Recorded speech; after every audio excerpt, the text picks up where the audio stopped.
Homemade মশলা দিয়ে কাচ্চি বিরিয়ানির recipe. হ্যাঁ, একদম লাকড়ির চুলায়। এটার বিশেষত হচ্ছে হোমমেড মশলা এবং লাকড়ির চুলা।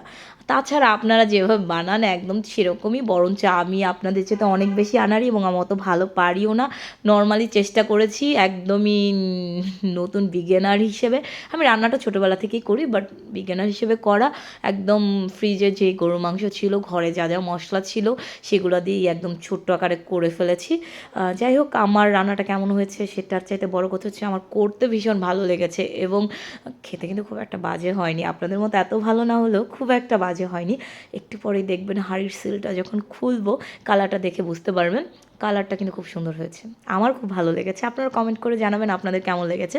আমার তো এখন আবার খেতে ইচ্ছে করছে, কী বলবো। যাই হোক, উল্টিয়ে দিচ্ছি, এই যে দেখুন কেমন হয়েছে, এবং খুবই ভালো লাগছে। দোয়া করবেন সবাই আমার জন্য, এবং দাওয়াত রইল।